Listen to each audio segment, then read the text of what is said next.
Hello, my internet friends. Nice to see you. I am back.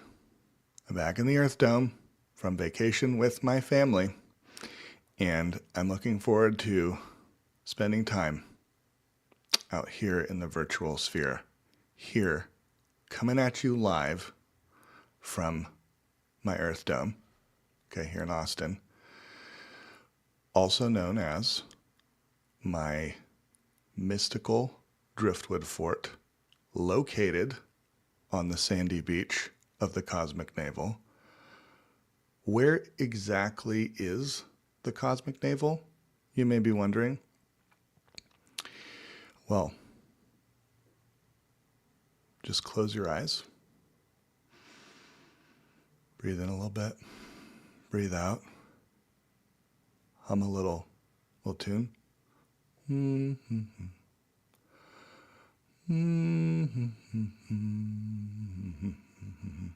you're there. That is the cosmic navel, okay? And you're welcome here. You're welcome to come hang out with me in this beautiful space. Do a little vision casting, okay? This space is a playful Theotokian riparian zone that seeks to integrate traditional values, modern values, progressive postmodern values, and that which is emerging on the horizon of the evolution of the evolution of culture and consciousness. Wow. Sorry about that. Some call it postmodern values. Some call it metagelical values. Some call it developmental philosophy, integral theory, spiral dynamics, okay? But there's something arising in my nostrils, and it smells pretty good. So just want to kind of throw that out there for you. So today, I'm going to start off by entering the cosmic navel through a little piano, gently improvised piano piece that I came up with during my vacation to New Mexico. My family spent a week at Ghost Ranch, which is this amazing camp for adults and kids. It's a family camp. Adults take art classes and kids just take normal classes. It's wonderful. It's like one of the most beautiful places on earth, and everyone eats together. And after breakfast every morning, there's an opportunity to go to chapel.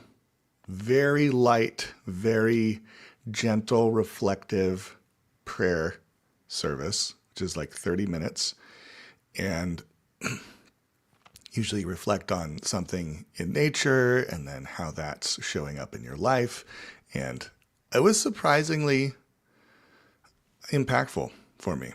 I was not really expecting some of the emotions that came up during that session. But one of the cool things that I offered to this group was to play a little piano contemplative intro and outro piano. So I'm going to play you approximately what I was playing out there, and then we'll just see what happens. There is a link in the chat. I'm going to just make sure that I can hear myself here. Yeah, I can hear myself. Let's make sure. I'm going to just make sure that I can hear my piano. Can we hear the piano?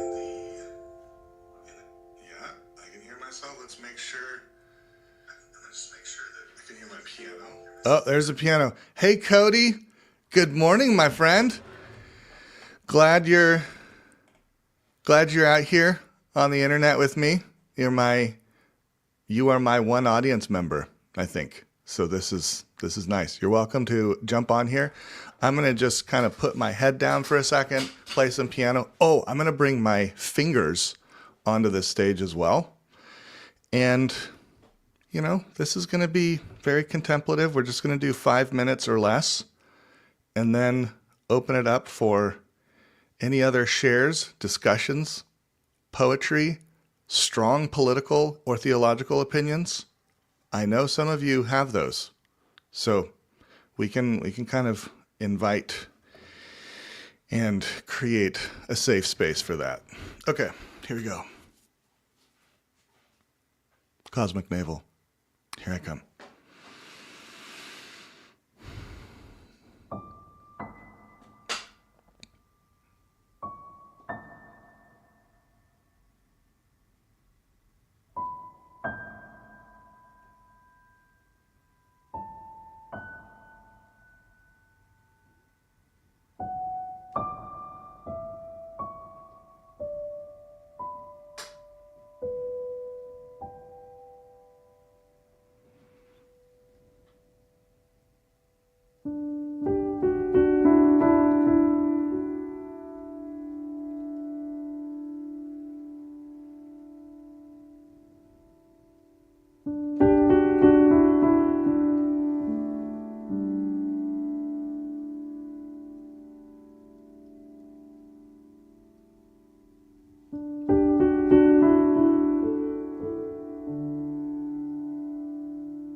Hey, Sherry. Hey, Pick and Choose. Hey, Isabel. Good to see you all. My friends, my internet friends. The the channel is now open for you all to come hang out with me. There is a link in the chat. And, if you're new, love to get to know you.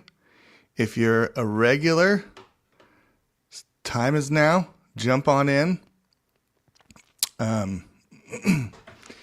And while I'm waiting, I am going to do something that I haven't done before, which is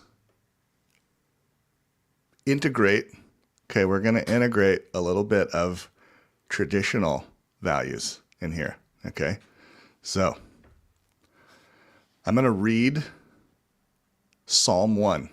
Okay, I'm just going to read it kind of like I would at the chanter stand. Okay, I'm learning how to chant.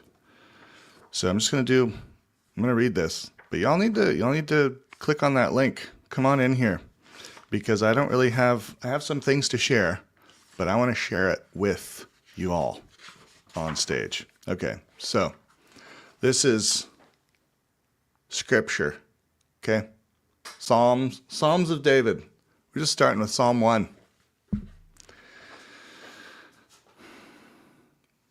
Blessed is the man that hath not walked in the counsel of the ungodly, nor stood in the way of sinners, nor sat in the seat of the pestilent.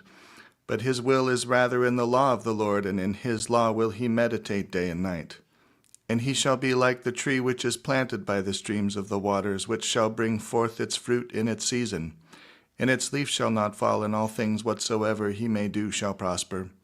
So are the ungodly not so. Not so are the ungodly not so, but rather they are like the chaff which the wind doth hurl away from the face of the earth. For this reason shall the ungodly not stand up in judgment, nor sinners in the counsel of the righteous. For the Lord knoweth the way of the righteous, and the way of the ungodly shall perish. For the Lord knoweth the way of the righteous, and the way of the ungodly shall perish. Just kind of hung on to that perish word a little bit. All right. Thank God. Sherry, welcome. You spared me from reading more Psalms. You were just going to start your chanting. Yeah, I was just going to start chanting. Hi, stranger. How are you? Wonderful. How are you doing? I'm good. I'm really good. Yeah? What's on your mind and heart today? I missed your whole intro because I've got a horse that's, I don't know if you know what foundering is, but it's when right now we've had a really wet and humid summer. And we're a dry area, so the grass is lush, and he got too much sugar. So essentially, it's kind of like a diabetes for horses. But what happens is their feet swell in their hooves. Yeah. And the hoof wall is like our fingernail.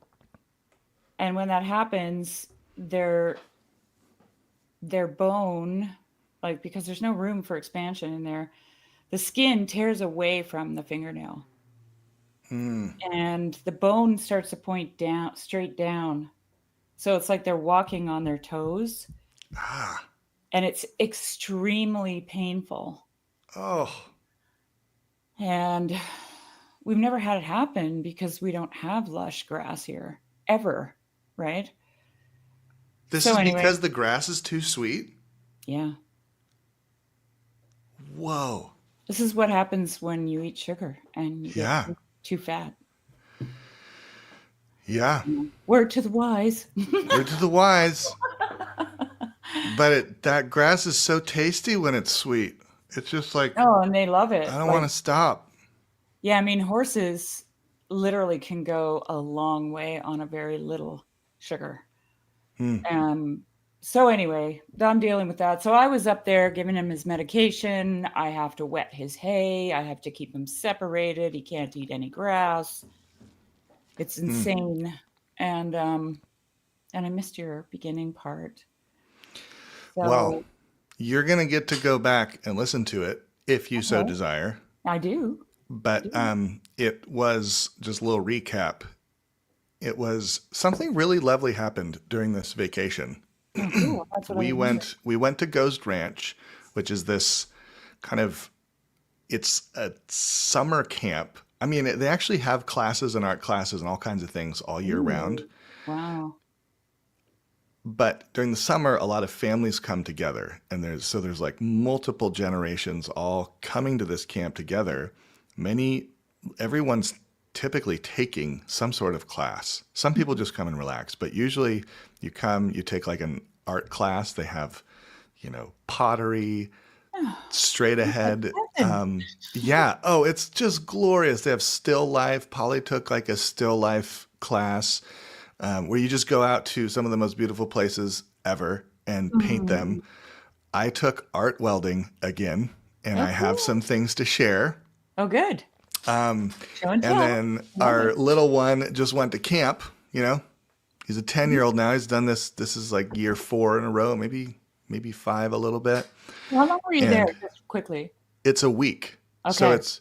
it's like it's kind of an intensive thing because Mm-hmm. you're in class all day, but everyone eats together. So you have this coming together and debriefing, and you kind of start off, there are people who know each other coming into it, but then you let your hair down. By the end of the week, everyone's just having like amazing conversations, seeing each other's bullshit and still loving them. It's just this like glorious, Yeah. excuse me, Real time community. together. Real community. Yeah, yeah. Yeah. Hmm. So I love the creative element. Like yeah, that just tops everything, you know? yeah, yeah. And so after breakfast every morning, they would have just like a little chapel session where it's very light secular prayer and reflection, and you're just out overlooking Paternal, which is the mountain that Georgia O'Keeffe painted constantly. It's like you're just in this wonderful kind of thin place. A Yeah. lot of people call it a thin place Is there. it New Mexico? It's New Mexico, yeah. Oh, okay. And I'm just putting myself there. yeah, yeah. And so we're in chapel, and I just love the piano in this place. It's kind of an old funky piano, but Mhm. no one's ever playing it, and I just get to go in and Oh, hang yeah. out in this chapel with all of this beautiful reverb, and Yeah. I the contemplative side of me definitely comes out, on this Mhm. piano. So Mhm. I kind of just came up with a very simple little melody, and I asked the chaplain if she wanted a little intro and outro music, and she was like, "Yes." So I got to make a little offering of my Cool. gifts for those sessions. And it was Love really, it. Love it.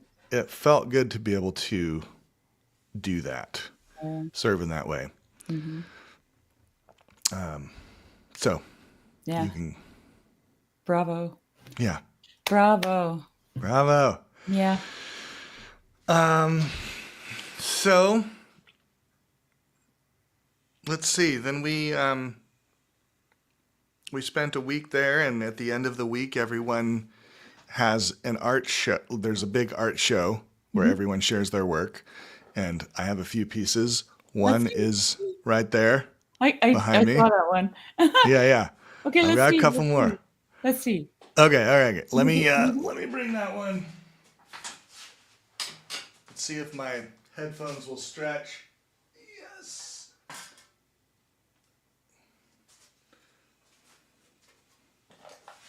Okay. So, well, I'm going to start with the first one that I did Okay. because I feel like There's a progression. there's a little bit of a progression because this is the second year that I've done art welding. Okay. And the first year it's a huge learning curve to Yeah. kind of figure out how to see the lava and get it to flow in the right place and Like bond things watercolor. together. Yeah, Sounds it like is. watercolor. It's interesting. Yeah, it is. It's just like another kind of medium Hmm. because it does get flowy and watery. Yeah. So you start off with, see these, sorry, let's see. So these 2 points here, Yeah. these are called masonry nails. And so there's 2 nails in there that you start off by just melting together using pure heat. And the first year I did this, I melted the 2 nails together, and then I was like, oh, I wonder if I could create a dragonfly. Like I melted 2 more here, Ooh. and then 1 here, and then I brazed them using brass. Cody says my wife does watercoloring. It certainly requires a technique. Yeah, it does. Yes, it does. Watercolor it's Watercolor's not unwieldy. easy. No, it's not easy. It No. can I go. I suck at it. Yeah. You have to be strategic, Yeah. right? And Yeah. I'm not strategic. So, I put a blob down and it goes in a direction I don't want it to. I'm like, oh no. Yeah. Yeah. Yeah. No, it's you're dealing with many forces Hmm. coming Hmm. together. So I created this little dragonfly Hmm. on my first piece on my first year, and I just kind of like this was the first thing I created this year as well. And dragonfly is not a bad creature to kind I of just had a start from. dragonfly dream recently, so that's cool. Okay, I want to hear about that. And then I, one of the, there's different philosophies with metal art. Okay, some people, they come in with a very specific idea of what they're going to do, and they try to find the pieces to put it together in the junk pile, or they bring their own pieces. Mm. So some people are like really strategic. But then there's another philosophy, which is like, go to the junk pile and let the metal speak to you, Hmm. and then kind of form your vision after that as it starts to develop. I'm a little bit of that philosophy, but Yeah. the one vision that I had before I even got to camp was to use the mandorla as a frame.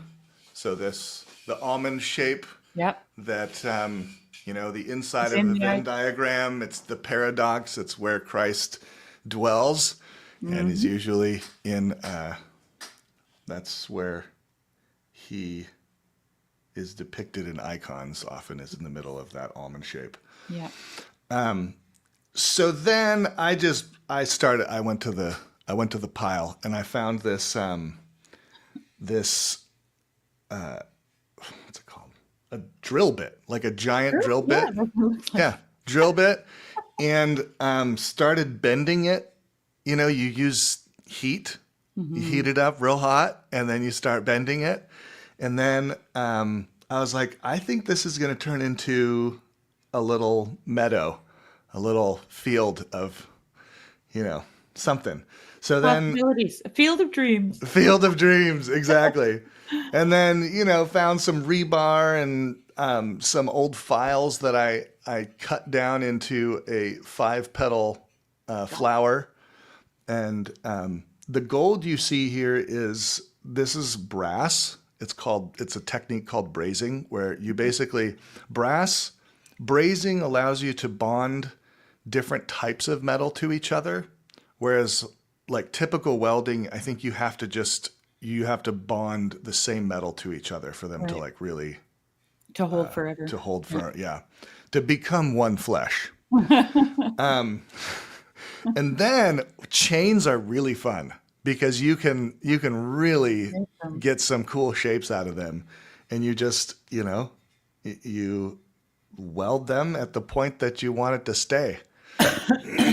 And I put a little star up there at the top. And then I found that so this mandorla shape was actually just a circle, it looks kind of like maybe like the size of a washing machine Yeah. opening, some sort of like clip apparatus. I'm not sure, Oh, but yeah. I cut it down to be in the mandorla shape. But these two seams at the top and bottom were just a little too harsh, Hmm. and so I just started grinding. Grinding is this really meditative, fun thing. I did not expect to like grinding so much. But with grinding, you reveal in old funky metal, you reveal this beautiful shine that's Patina. down Patina. the patina. Yeah. Yeah.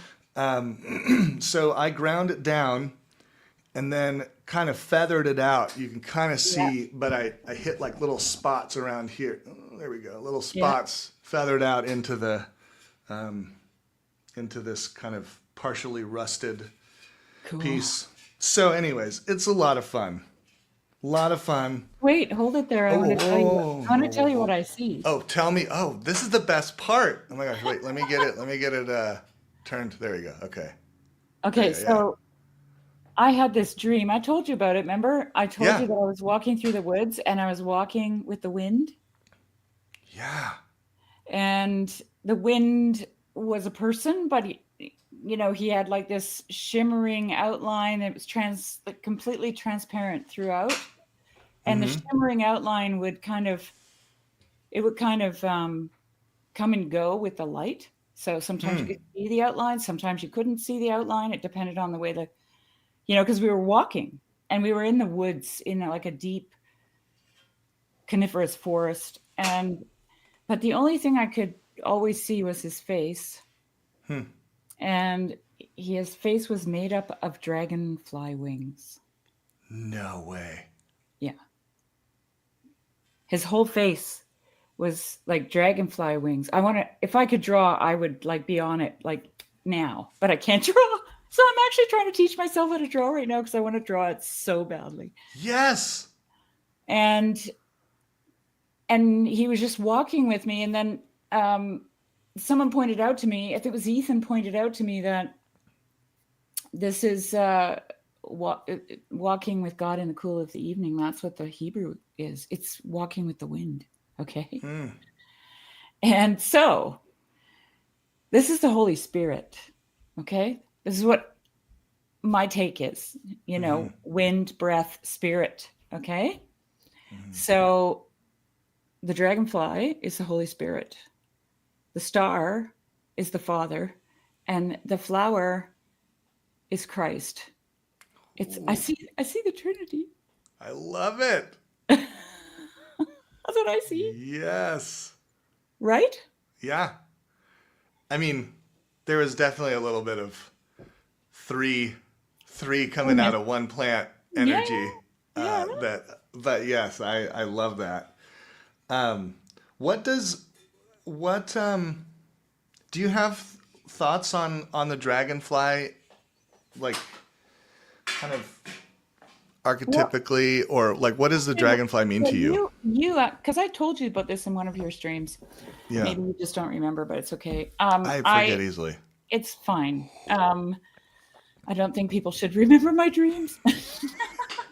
You forgot my dream? Anyway, you pointed out to me that the dragonfly is. Oh, really? Oh, wow. Cody. Goosebumps. Um, Oh. you pointed out to me that the dragonfly is the only animal that can hover Yes, and and, glide. glide. Yeah. And right away, I thought of how the Spirit of God hovers over the waters, Mm. and the Spirit of God also hovers over the Theotokos, right? Mm, yeah.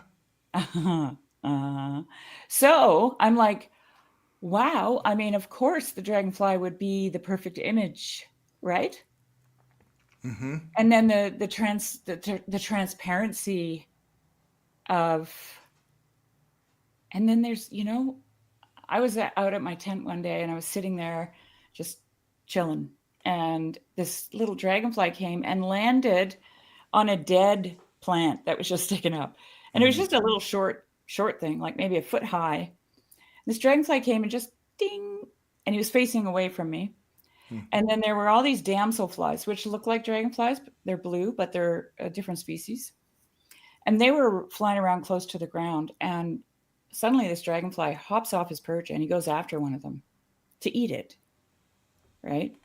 And as soon as he did that, this huge dragonfly came in from somewhere and he ducked out because, you know, if you're smaller, you get eaten. Okay. Yeah. That's the rules. And he flew right back to his little plant. Okay. And I'm sitting there going, and then he sat there for a while and then went after the damselflies. And then the big guy came because he's going after damselflies too. And he goes right back to his little plant. And I'm watching a dragonfly hunting. Okay. And I believe that we are hunted by God. I love that. I love that. Oh my gosh. Yeah. Coheed and Cambria used the dragonfly as a symbol for a bit. I don't know what Coheed and Cambria are, but you feel free to say more or just jump on here with us, Chad. Would love to see you. Yeah, that's incredible. That's incredible. Dragonflies are so fun to watch. And I think it's because of that, they come back to the same place. Like sometimes it's on your body, you know? I know. Yeah. Yeah. That's happened to me too. Yeah.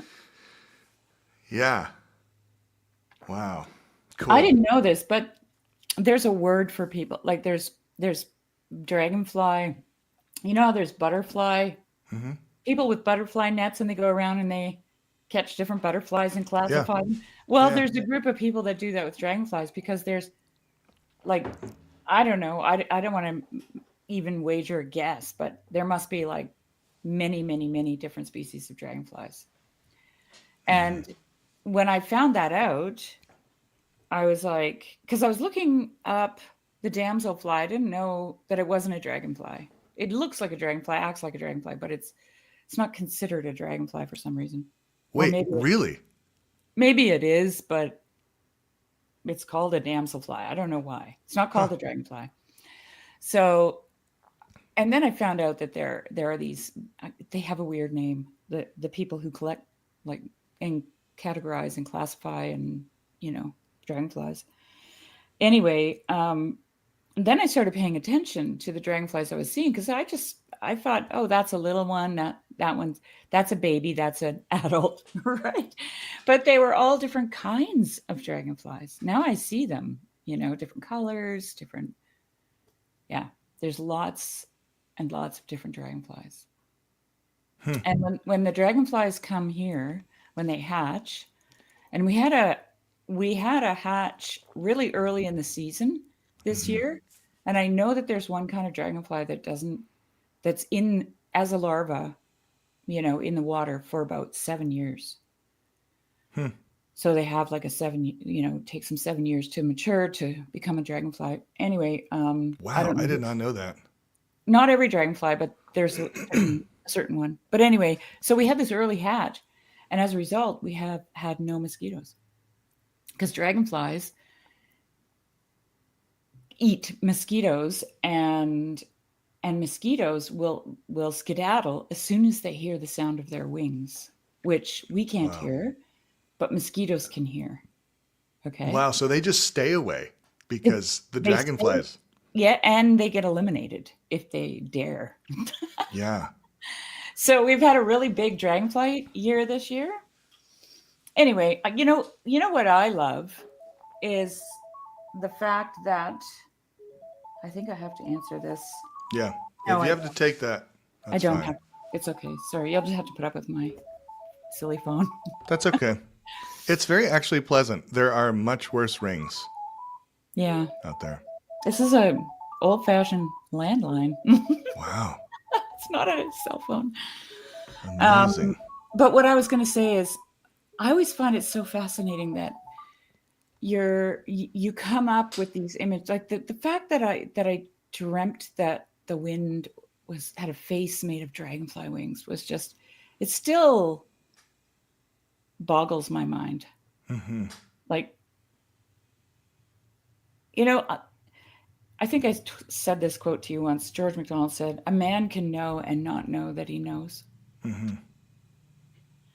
You can know, right? That you can know something and not know you know it, but then it comes to you in dream form, right? Like Yeah. it's so amazing, actually. It's just amazing. Yeah. Or it comes through Sherry saying it out loud. And it's like, yes, that's what I was going to say, but I didn't know how to say it. That was me 7 years ago. Yeah. But anyway, you got more things to share. Yeah, I got more things. I just want to kind of honor Chad out there. He said their songs "Wake Up" and "The Light in the Glass" are amazing amongst much of their catalog. Okay, Chad, maybe just send me a link and I can kind of dive into this because it sounds like we're talking about music. His band, his first fighter, tell one story. Oh, freaking rad! So it's like a mega concept album of albums. Okay.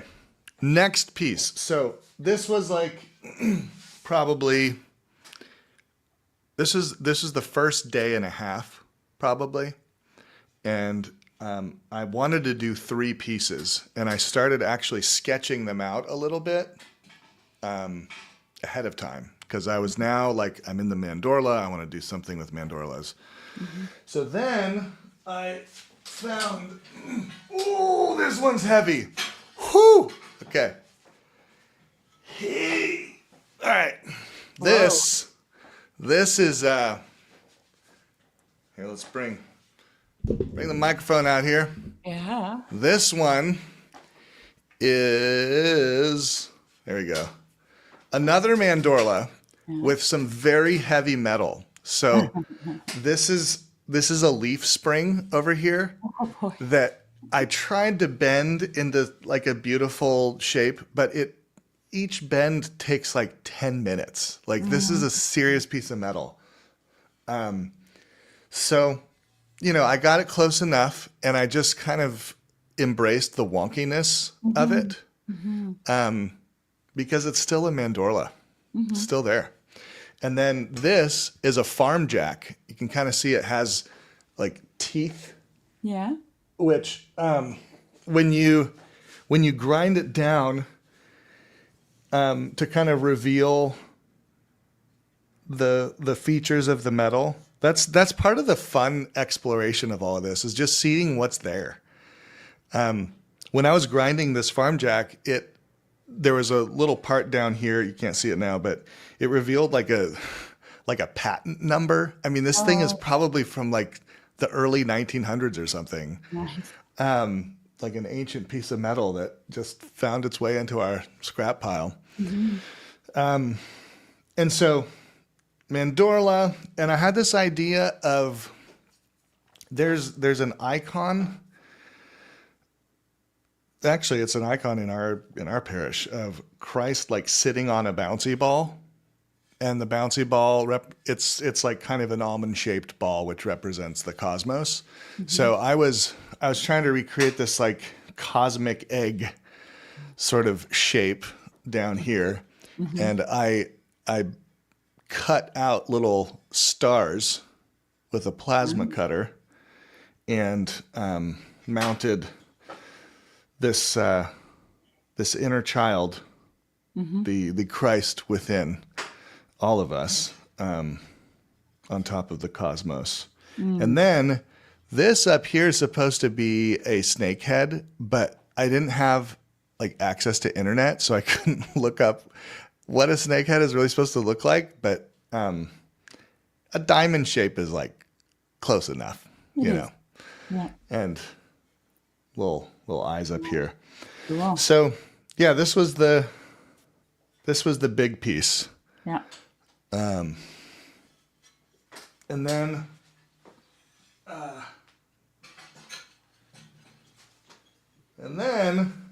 this was my third piece, which I again mandorla shape, and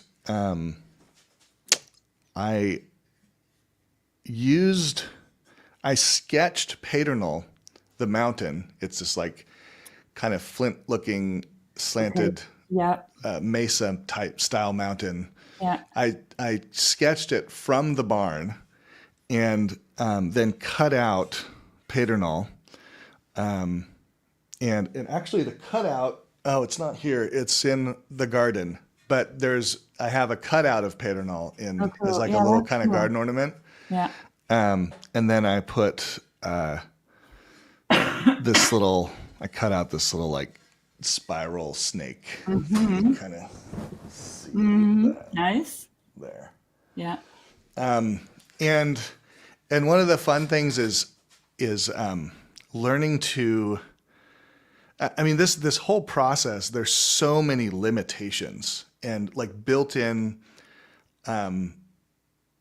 like problems you have to kind of solve because you just don't have access to every possible thing that you want to make your project. So like one of the limitations is like the number of colors in the spray paint bin. Department. And I was like, I was trying to create a rainbow, Yeah. but like didn't have all the colors of the rainbow, so I just kind of made my own. And It almost I looks actually like, like it better. I was going to say it looks almost like a sunrise or sunset, Yeah. Yeah, it has which it is just perfect for New Mexico and the mountain, yeah. right? Yeah, and it kind of forced me to explore like I combined two colors in this one, Hmm. and there's actually this really wild sort of sunset light thing that happens when it's a little bit cloudy. I think they call it like a blood sunset or I don't know, something like that. And it's this really beautiful, like pink kind of Mm-hmm. misty sunset that happens on occasion. So that was a fun little feature. And again, a lot of grinding, a lot of making decisions really quick. Like another decision was I needed to cut out each piece of this rainbow and basically like they're attached here. They're kind of Right. like welded together, like a cummerbund. And uh, and I was like, do I need to cut these out perfectly straight with a ruler using a plasma cutter, which is it's hard to do. Like there's just a lot of moving pieces where Hmm. you have to set things up to do it like to get a perfect cut. And I was just like, you know what? I'm just freehanding this. So Hmm. I just freehanded everything, and it gives it kind of a wonky movement to it, which I actually like better. So Well, yeah, perfect isn't beautiful, actually. no, exactly. And but it really man, like you come face to face with that Hmm. impulse to try to Hmm. make things perfect like constantly in this. Have you ever heard of Friedensreich Hundewasser? Friedenreich.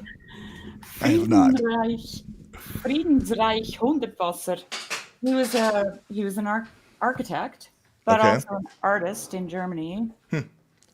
This is his art. Oh, cool. Okay, Yeah. and what did I do with my?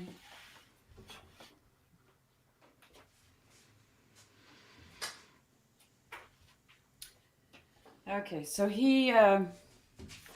I've got a quote of his that I'll just read to you because I think Please. it goes well. So I first heard of him from Ian McGilchrist, and Ian McGilchrist quoted part of this, and I had to have the whole thing, of course. So I found it. Um, okay, so he says, in 1953, I realized that the straight line leads to the downfall of mankind. But the straight line has become an absolute tyranny. The straight line is something cowardly drawn with a ruler, without thought or feeling. It is a line which does not exist in nature. And that line is the rotten foundation of our doomed civilization. Even if there are certain places where it is recognized that this line is rapidly leading to perdition, its course continues to be plotted. The straight line is godless and immoral. The straight line is the only uncreative line, the only line which does not suit man as the image of God. The straight line is the forbidden fruit. The straight line is the curse of our civilization. Any design undertaken with the straight line will be stillborn.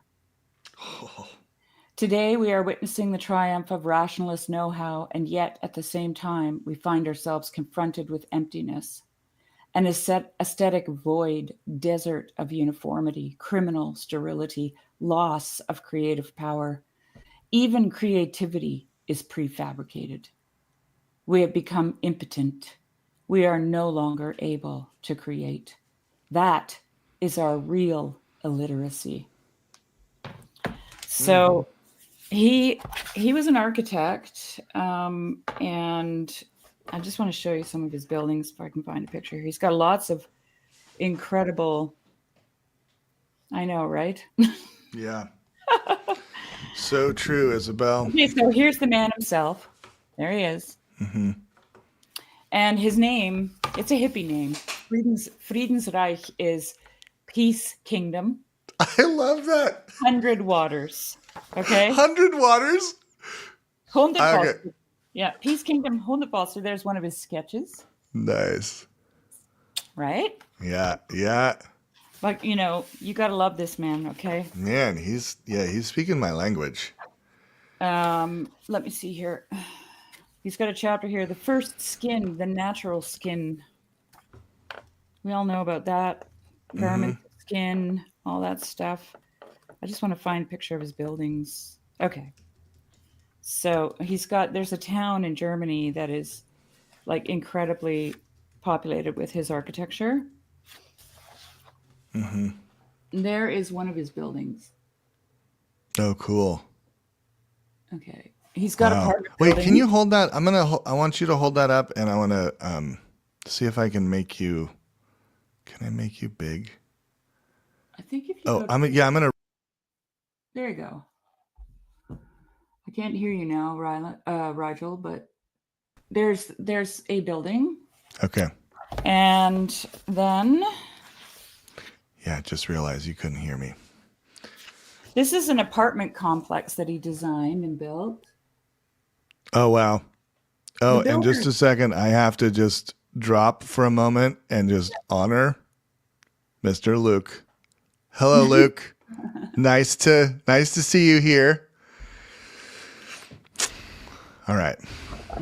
And see if we've got something else here. There's an interior photo. Can you see? Kind of, yeah. A little bit. Hold it up a little bit more. There we go. Yeah. Oh, wow. So, cool. I mean, I designed some landscaping out the front of my house out here. And I hired some landscapers for it, and they hated doing it. They tried to talk me out of it so many times, and I said no. I wanted a boardwalk that went like this. And they said, well, where's it going to? And I said, nowhere. Adventure. Oh my God, you probably blew their minds. And they were like, well, does it have to be curved? You know how hard that is? And I didn't know anything about Hunderbosset at the time, okay? And then the whole patio area is not square or rectangular. It's just like some kind of like your blobs. It's kind of like your blobs. So anyway, I've always really not liked straight lines. And I didn't know that about myself. I just knew that if I had a preference, I would always choose something that was kind of more organic and curvy, Yeah. Yeah. And what Isabel said about it being so freeing. I mean, I really experienced that. I feel like I kind of had to go through a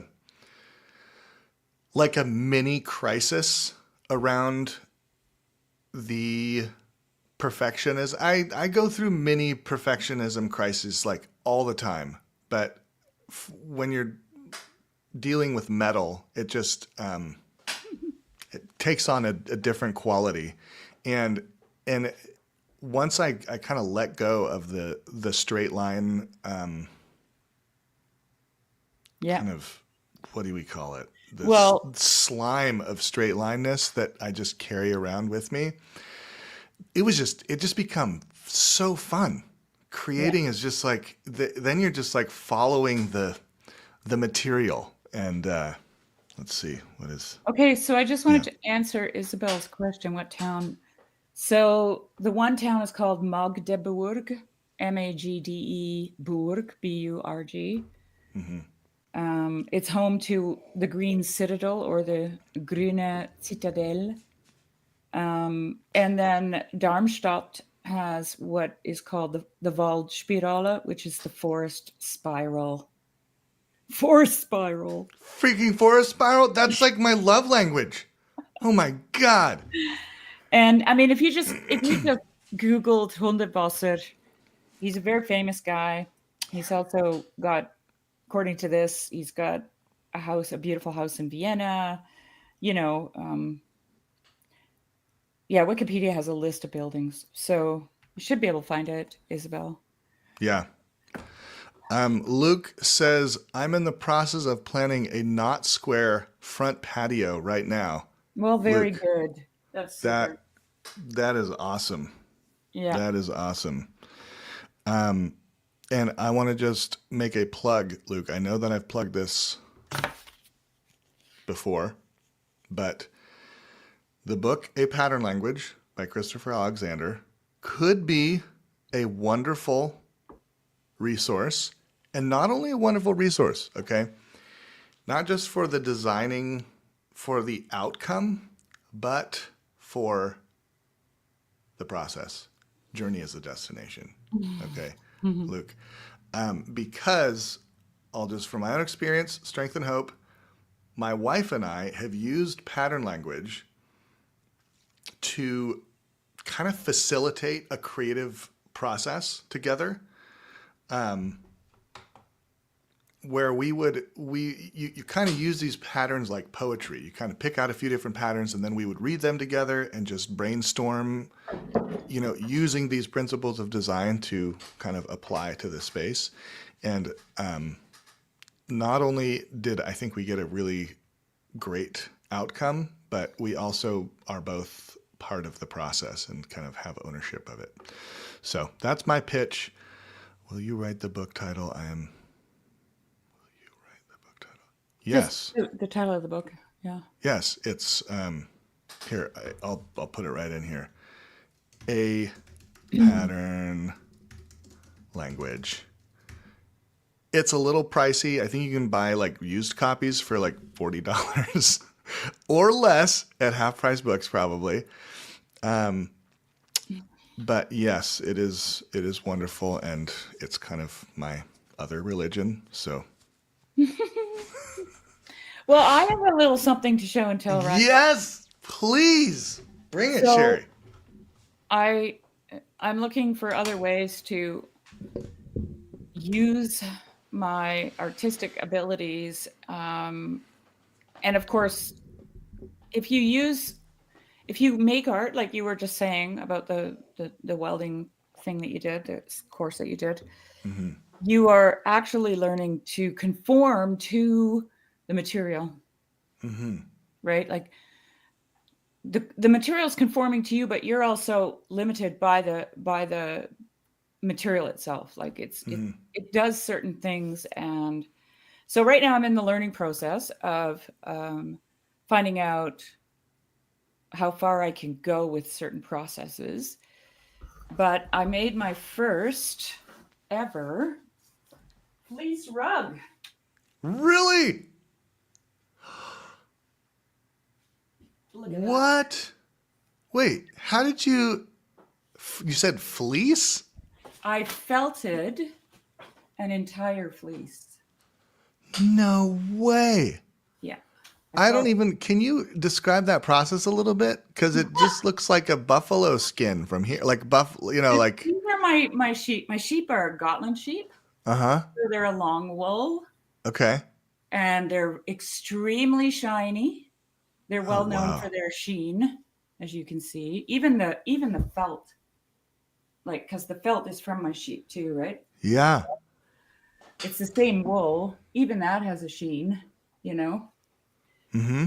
So what I have to do is I lay the fleece out. Oops. I lay the fleece out fur side down. Mm-hmm. And then I have to put 4 layers of carded wool, which I card. Like everything I do, every bit of this process is me, You're right? saying words that I don't know what you're talking about. Carded Oh, wool? well, let me show you. Yeah, you're going to have to walk me through this step by step, Sherry. Step by step. So this is You know, Sherry, you could teach a course on this at Ghost Ranch. How fun would that be? put my name down. Yeah. Okay, so this is my carder. Okay. This is some fleece that's Okay. washed. So that's just straight up This took is that off the animal and bam. this is after they get shorn. This is what I Okay. have to work with, and then Shorn. I open it up, right? Yep. I open it up Yeah. like this.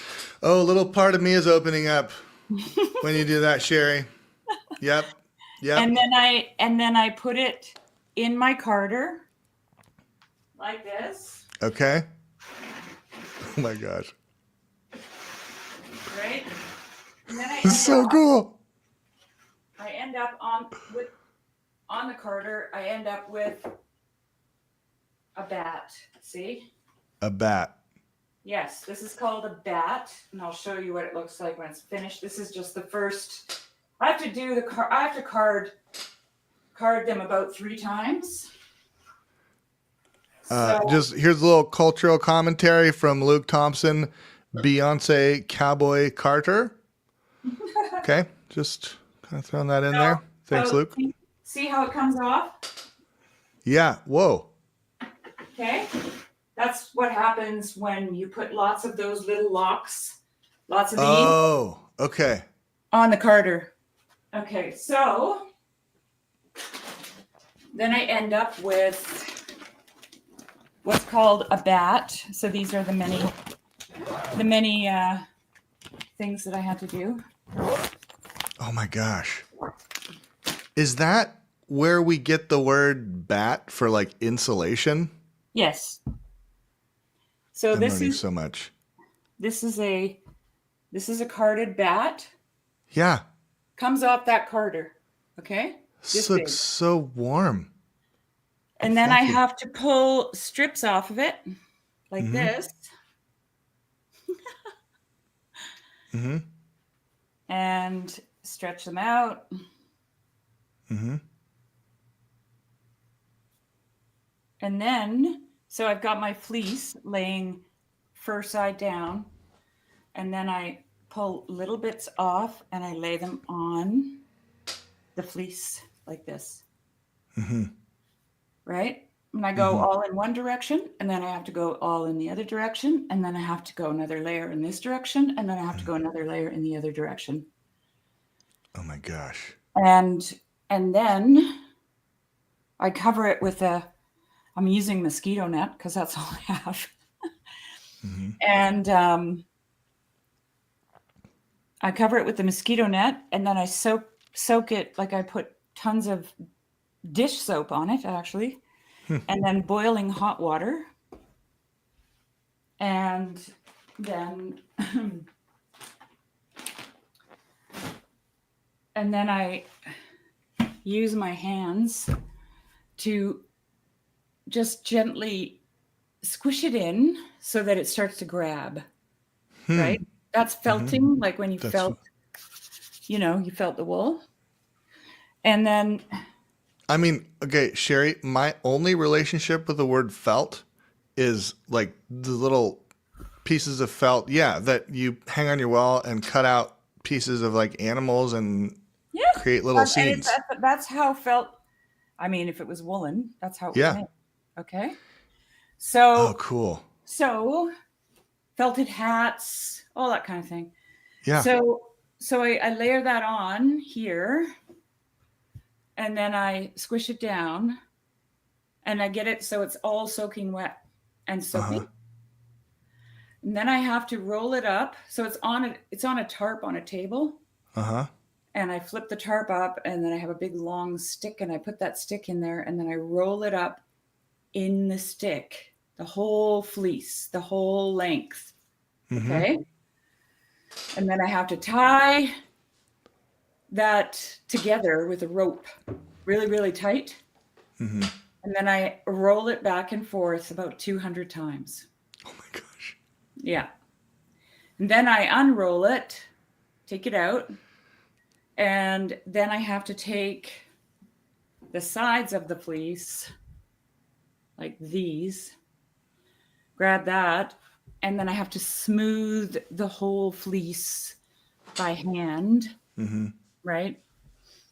Smooth the felt. Yeah. And then I rinse it out and hang it up to dry. Oh my So gosh. so I made this was my first one, and I made another one yesterday. Oh my. Okay, Isabel asks, how long did it take you? Well, the longest process is putting down those layers of wool on top, like to make the felt in the first place. It took me a long time to do that, and I would say about 5 hours altogether, Wow. 5 or 6 hours. And it's Wow. kind of like once you get into the felting process, you can't stop. Okay, so you know you're running with like I'm outside doing it, and I've got this wall tent that we use as a kitchen tent, Yeah. and I got my cooker in there going and my kettle going, and I'm boiling water and running around with boiling water and pouring it on everything, and scrubbing and scrubbing. You can. I actually didn't even think about how tired I was until about 9 o'clock. And then I was like, Yeah, I'm tired. I I feel the same way about the Yeah. the metal work. It's just Yeah. like it is exhausting, but I can't stop. I can't stop. No, you can't stop. Like, I mean, maybe you could stop at some point. Like, I could Yeah. have stopped after I got all my layers on, just covered it and left it there, hoped that the wind didn't whip up. Mm-hmm. But but I just as soon as I get the layers on, I'm like, oh, I want to see what this is going to look like. So anyway, my daughter was the one who inspired me because she found something on Instagram, and Mm. she goes, "Mom, you could be doing this." And I'm like, "Oh, Instagram, they always make everything look easier than it really is." So I wasn't sure. And then I thought, Wow. well, you know what? Just try it. Just try it. So So fun. yeah. Wow. Well, thank you for sharing that. So that was my latest little creative endeavor, and I'm loving it, actually. Yeah. I mean, but you already work with wool. Yeah, but this is totally different. Like, Okay. um, yeah, totally different. Felting is not the same as spinning and knitting. Yeah. So Yeah. No, it's more it feels almost just more visceral. Like you're using your whole body to like oh yeah, get this. felting is like it's labor intensive, Yeah. you know, and but it's great. Like, there's some really cool clothes you can make too, Mm-hmm. felted, you know. And my shearer, he always wore his shearing shoes, which were a pair of felted shoes that that he used for shearing sheep. I'm like, Cool. what do you got on your feet, Dave? He goes, oh, these are my shearing shoes.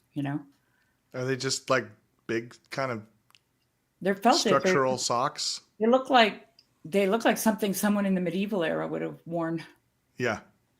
And I mean, felt is wool is incredible because it's cool in the summer, warm Yeah. in the winter. It's water repellent, insulating. So, I mean, I'm sure many people wore felted footwear. Yeah. You know, hides will wear, Mm-hmm. right? Like leather wears, gets holes in it. Mm-hmm. If you've got felted footwear, you can probably just fill that little hole in. No problem. No Just way. Yeah. Just fill you it know. back in. And then a lot of like the Vikings, I know for sure, they felted their mittens and everything. I mean, they Mm-hmm. weren't, yeah, they felted them, and you could, like, I have, homemade mitts that I felt, and you can't feel any cold in them. Like my hands do not get cold, and they can get soaking wet, and my hands are still not cold. It's crazy. Hmm. It's an amazing medium. Yeah. So in this process of kind of learning something new Hmm. from an Instagram inspiration, Hmm. did you have any moments of like, I don't know, growth moments where you thought you couldn't do something or you kind of pushed through a barrier, a belief, a um, lack of skill? I don't know. I don't know what I'm Well, asking. I'm just I looking had for a to I reflection. had to refelt that yesterday Hmm. because I didn't felt it long enough. Like I didn't do the scrubbing, Oh. smoothing part long enough, because when you do that, it shrinks it up and it holds all the fibers of the fleece in. So after, like, I dried it the first, like I made it and then I dried it the first time, and I knew it was going to be like a fail because Hmm. I'd never done it before, and I could pull out some of the fiber, like the wool. I could just pull it out. Hmm. It wasn't grabbed enough into the felting, right? So I thought, okay, well, I got to go back and I got to shrink it up, you know? And so I did that. And then when I made my second carp rug yesterday, I overdid it. Oh, So interesting. because I've never done these things, right? So I don't know what's too much, what's too little. And any of the tutorial videos that I watched, none of them are using Gotland wool, and Gotland wool felts really easily. It's very well, they say it loves to felt, so it's got those properties. Hmm. And so, other people are using different fleeces that maybe don't like to felt as much, and so they're just like going forever. Hmm. I don't have to do that with mine because it loves to felt, right? So Hmm. I really shrunk up the other one, and yeah. So, Hmm. but I just knew that I have to give myself time to understand the wool, my wool, um, and then you're using your own pressure from your own body. Yeah. If you've got somebody who's not very strong, they're just doing this, and I'm doing this. So anyway, it's just a process. Yeah. But I fixed this one by refelting it, so it's all Oh. good now. Nothing's coming out of it anymore, Cool. and I'll just have to pull a lot of the fleece out of the felt, which I can do. But I'll just have to work at it a little harder to get it to where I want it to be. And then the next one that I do, which will be on the weekend, because I'm hooked. Hmm. Um, that'll be even better because I'm just learning, right? I'm learning Yeah. as I go. Yeah. So it's cool. So cool. Wow. Yeah. And this morning I was listening to a guy named OG Rose. Well, his name's Daniel actually. He's got a channel, and he's just such a great thinker. His channel's called OG Rose if anybody's interested. I feel like I've run across that name somewhere out in the Well, Jonathan ether. Demir has clipped. It was Jonathan Demir that brought him to my attention, and he's clipped quite a bit of his stuff. I don't always get a chance to listen in to everything, but this morning he was talking about limit on AI, and um, well, he was talking about limit and what limit does, and when you were talking about your process with the metal, I was thinking, because you got a leaf spring that won't bend, right? Mm-hmm. Thank God, because if you had leaf springs in your vehicle that were bending, it's Yeah. fine. Yeah. But those are the constraints that afford creativity, right? Like that's the gift of the constraint, Yeah. right? So Yeah. like my constraint with these is that they really like to felt, Mm-hmm. and so now I have to figure out where the sweet spot is in felting them so that I don't overfelt them or underfelt them, Mm-hmm. right? And I think that my biggest problem will be overfelting Mm-hmm. Yeah. rather than under. And but I noticed yesterday on the second one already that I could get the sense that it was shrinking up. So I just have to understand, it's like cooking, you know. Yeah. You just have to understand how much shrink do you really need to get those fibers to stay in place, right? Yeah. And I love coming up against these constraints because they force me to think about things that I just would overlook. If it was just a Mm-hmm. matter of you felt for 5 minutes and then you wouldn't be thinking about the process itself and what the material is doing, Mm-hmm. right? Yeah. And I mean, you used all different kinds of material in your stuff. Yeah. I mean, what's interesting, there's a little bit of a parallel between felting and welding in Hmm. that Hmm. Yeah, it's adherence. there's adherence, but you can also add back. So, like, one of the big constraints with welding is, or one of those kind of tuning moments of Mm. finding how much heat is too much heat or too little heat. I mean, too much heat, you start burning away material or you just poke holes through what you're doing. Hmm. But you can add material back in. That's what makes Right. it like the power of God, because you literally, the material you add back in, it's a stronger bond than the actual like There you go. material. So Kin- it's Kintsugi, right? yeah, yeah, yeah, yeah. I mean that's actually where I first, I think, kind of came across kintsugi, was playing around with metal, Hmm. Hmm. brazing. But yeah, My first anyways, felting thing that I ever did was the Holy Family. Do you want to see them? yeah, I did a Waldorf version. cool.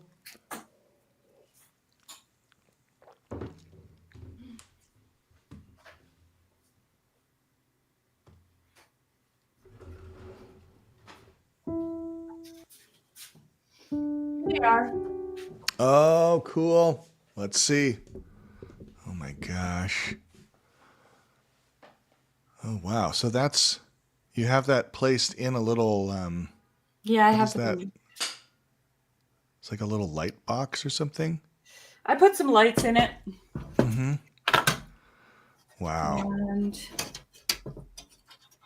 That yeah, is precious. Oh my gosh. see, there they are. They have a little lamb A lamb. and a wise old owl, Uh-huh. and there's the baby. Oh my gosh. So sweet. Yeah, Wow. that's them. That is really cool. And the nice thing about I like the Waldorf dolls because they don't have faces, Mm-hmm. and the reason for that is, well, you probably know that, right? I only can guess. Is it because we can kind of put Well, our because face on them, yeah, or because see ourselves in them? Steiner wanted the children to exercise imagination. Mm-hmm. So the doll becomes whoever Mm. that doll is to them, right? Yeah. Yeah. So cool, Sherry. You could be like an Etsy Oh, I queen. know. So many You people would tell me crush it on Etsy. that.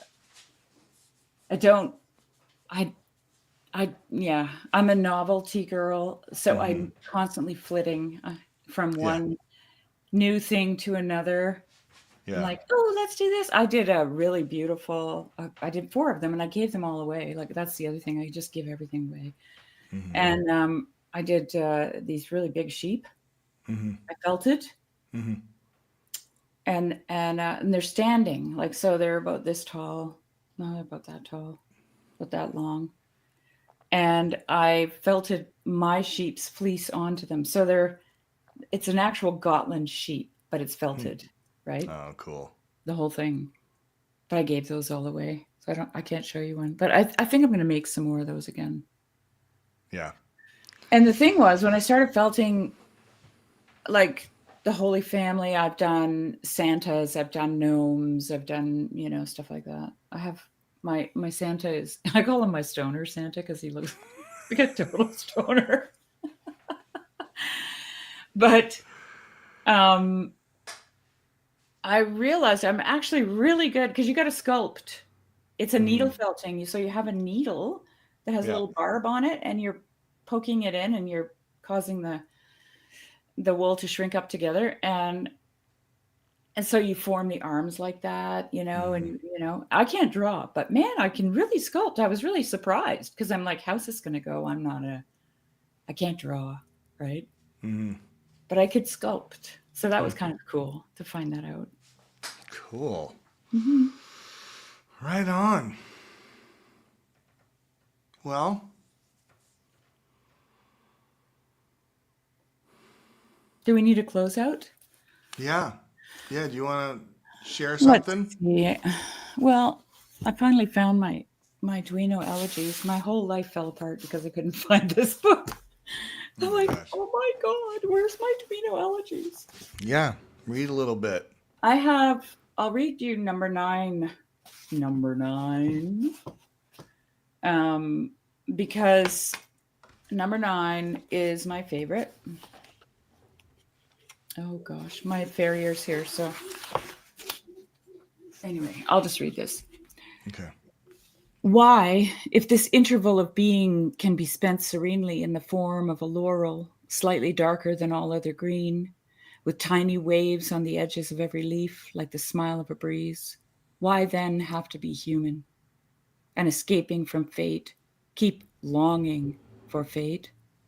Oh, not because happiness exists, that too hasty prophet snatched from approaching loss, not out of curiosity, not as practice for the heart, which would exist in the laurel too, but because truly being here is so much. Because everything here apparently needs us. This fleeting world, which in some strange way keeps calling to us the most fleeting of all. Once for each thing, just once, no more. And we too, just once, and never again. But to have been this once completely, even if only once, to have been at one with the earth, seems beyond undoing. And so we keep pressing on, trying to achieve it, trying to hold it firmly in our simple hands, in our overcrowded gaze, in our speechless heart, trying to become it. Whom can we give it to? We would hold on to it all forever. Ah, but what can we take along into that other realm? Not the art of looking, which is learned so slowly, and nothing that happened here. Nothing. The sufferings, then, and above all, the heaviness, and the long experience of love. Just what is wholly unsayable. But later, among the stars, what good is it? They are better as they are, unsayable. For when the traveler returns from the mountain slopes into the valley, he brings not a handful of earth, unsayable to others, but instead some word he has gained, some pure word, the yellow and blue gentian. Perhaps we are here in order to say house, bridge, fountain, gate, pitcher, fruit tree, window, at most, column, tower. But to say them, you must understand. Oh, to say them more intensely than the things themselves ever dreamed of existing. Isn't the secret intent of this taciturn earth, when it forces lovers together, that inside their boundless emotion all things may shudder with joy? Threshold, what it means for two lovers to be wearing down imperceptibly the ancient threshold of their door. They too, after the many who came before them and before those to come, lightly. Here is the time for the sayable. Here is its homeland. Speak and bear witness. More than ever, the things that we might experience are vanishing, for what crowds them out and replaces them is an imageless act, an act under a shell, which easily cracks open as soon as the business inside outgrows it and seeks new limits. Between the hammers, our heart endures, just as the tongue does, between the teeth, and despite that, still is able to praise. Praise this world to the angel, not the unsayable one. You can't impress him with glorious emotion. In the universe, where he feels more powerfully, you are a novice. So show him something simple, formed over generations, lives as our own, near our hand and within our gaze. Tell him of things. He will stand astonished, as you stood by the rope maker in Rome, or the potter along the Nile. Show him how happy a thing can be, how innocent and ours, how even lamenting grief purely decides to take form, serves as a thing or dies into a thing, and blissfully escapes far beyond the violin. And these things, which live by perishing, know you are praising them. Transient, they look to us for deliverance, us, the most transient of all. They want us to change them, utterly, in our invisible heart within, oh, endlessly within us, whoever we may be at last. Earth, isn't this what you want? To arise within us, invisible?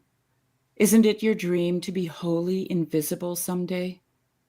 O earth invisible, what if not transformation is your urgent command? Earth, my dearest, I will. Oh, believe me, you no longer need your springtimes to win me over. One of them, even one, is already too much for my blood. Unspeakably, I have belonged to you from the first. You were always right, and your holiest inspiration is our intimate companion, death. Look, I am living. On what? Neither childhood nor future grows any smaller. Superabundant being wells up in my heart.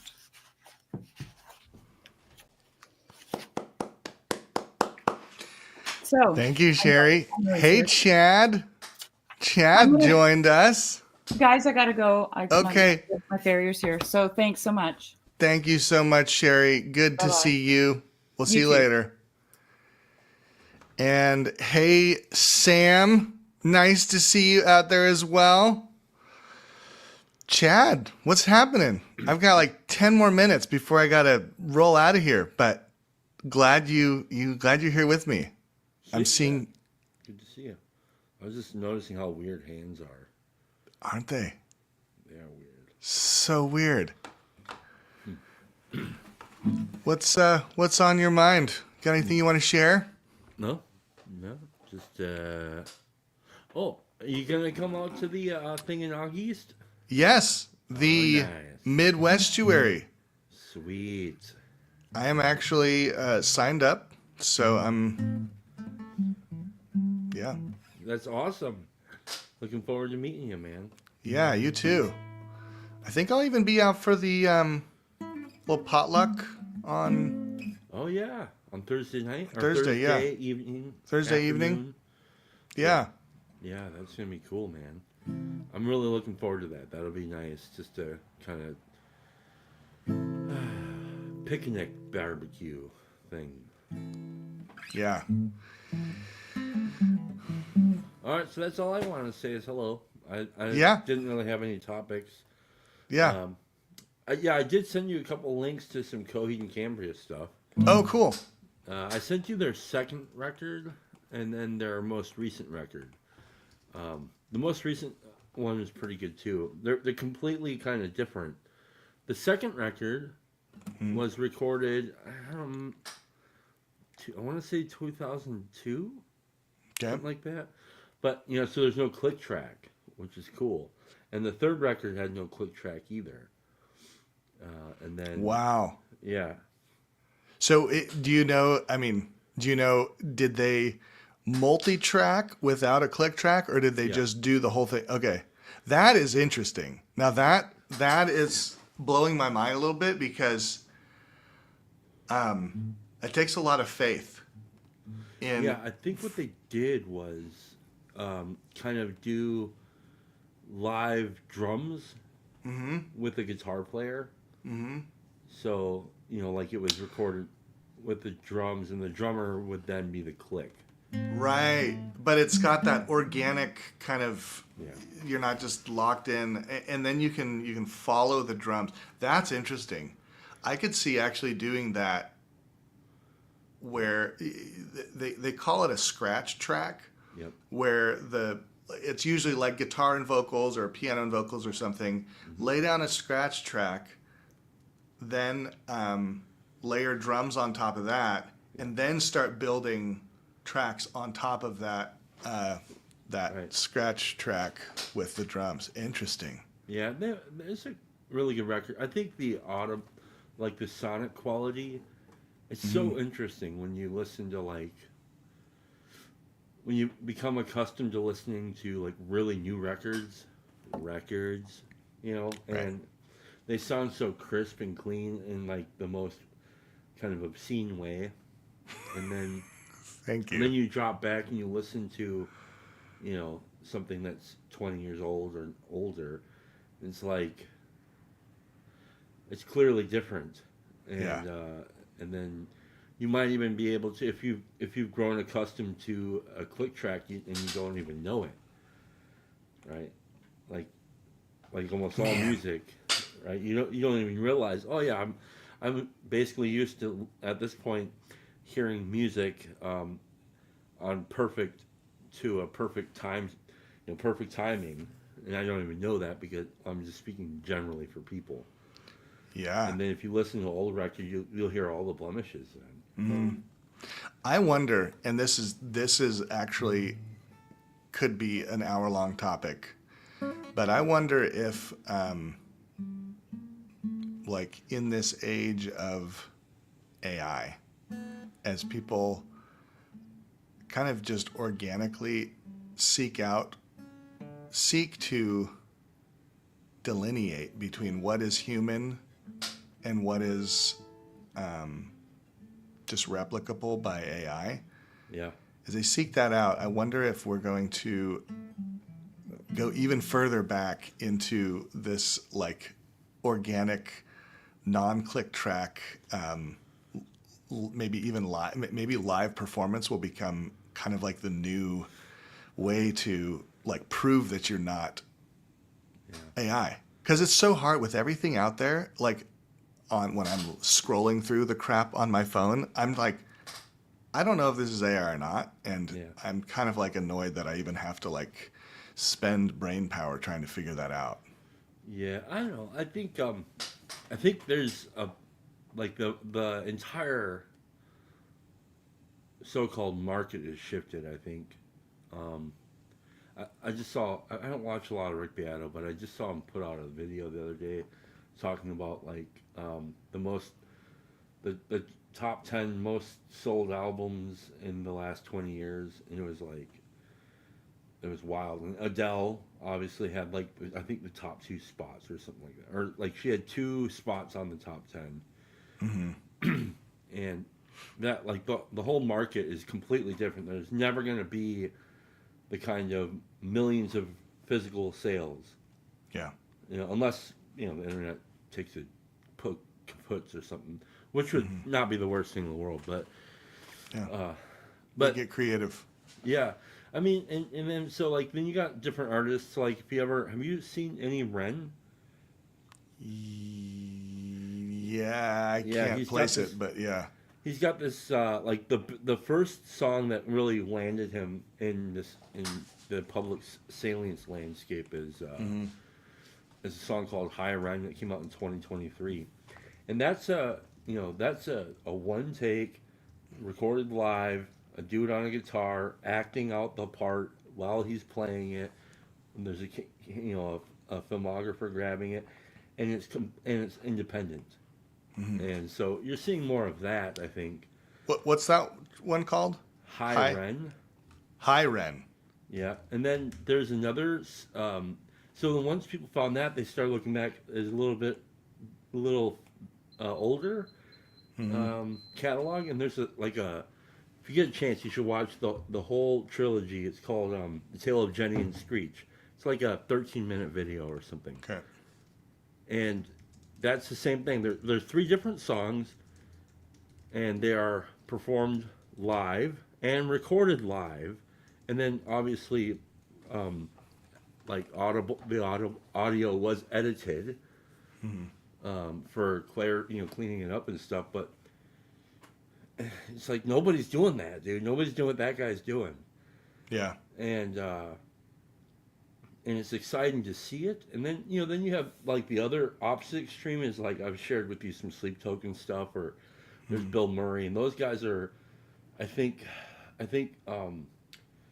they are leaning into the tools of digital, but they're also like really, I think because they have those tools, they're also pushing the limits on creativity, and so you're going to have these massive extremes, and then, which I mean, I love that. And then, I just think that if at some point it's going to have to be stopped, kind of looked at as a marketplace, because I mean, I don't mean not because I'm like anti market or anything like that. I just think as an artist, you should approach the art because you actually aren't an AGI. So you might have a responsibility as somebody who is creative to be creative, and then so that the tradition of creativity stays alive, regardless of AI or not. Yeah, because I'm loving what you're saying. AI is like I've heard some AI songs, and I thought, well, son of a bitch. I can pour myself into creative expressions, lyrical expressions, and be really happy with some of the creative poetry that can happen. And then I just hear an AI do it, and I'm like, well, what the hell, man? What's the point? And then I'm like, oh yeah, well, the AI doesn't have the kind of it doesn't get the kind of ineffable experience that I get when I create. Yeah. So that's the difference. It's not what you hear, it's what I get to do and what it doesn't get to do. Yeah. Oh man, we're diving into a topic that I want to explore with you, but I have a school thing for my son I got to get to. I feel that. All right. So, but let's continue this conversation because I think this is really interesting. I think there's a lot here. All right, brother. Well, all right, my man. Well, I'm looking forward to seeing you in the flesh later this month, and maybe you can jump on next week hopefully I'll be here. All right. Have a good one. All right, Bye, brother. everybody. Take care. Bye, everyone. We'll see you on the other side.